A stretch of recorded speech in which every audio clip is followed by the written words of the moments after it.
Bienvenue dans les 3 minutes de l'inconscient. Nous allons parler aujourd'hui refoulement et résistance. Alors commençons par le refoulement. Le refoulement n'est pas l'oubli. C'est un acte intérieur silencieux par lequel nous mettons hors de notre conscience ce qui nous dérange, mais qui continue pourtant d'agir. Et les résistances, ce sont, disons, les gardiens qui empêchent ces contenus de remonter. Aujourd'hui, je vous propose de comprendre ces deux forces fondamentales. Alors, qu'est-ce que le refoulement? Nous avons tous en nous des pensées, des désirs, des souvenirs qui nous mettent en difficulté, parfois trop douloureux, trop contradictoires, trop inacceptables pour l'image que nous avons de nous-mêmes. Le refoulement, c'est le mouvement par lequel l'inconscient les tient à distance.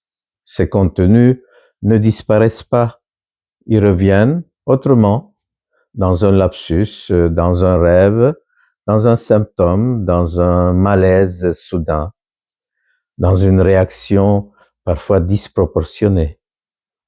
Alors le refoulement n'est pas une défaillance, c'est un mécanisme de survie psychique.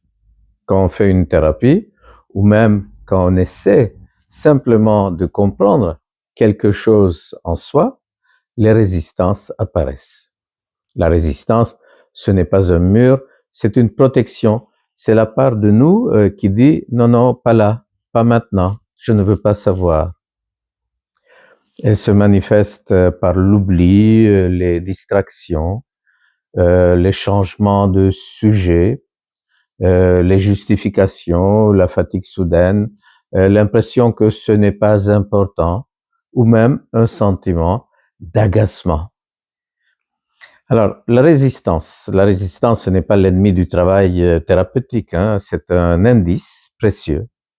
La résistance montre que quelque chose se joue, qu'un point sensible s'est approché, parce que mettre en mots ce qui a été refoulé, c'est parfois toucher à nos blessures profondes, une humiliation ancienne, une culpabilité, un chagrin non vécu, un désir interdit.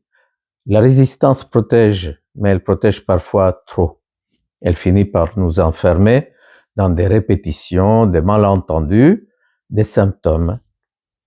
Alors, travailler le refoulement et les résistances, ce n'est pas forcer ou briser quelque chose, c'est apprendre à écouter ce qui en nous se défend, c'est aller au rythme de l'inconscient.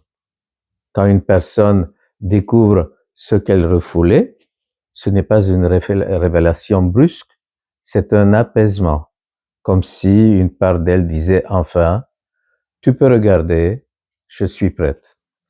Voilà, à bientôt.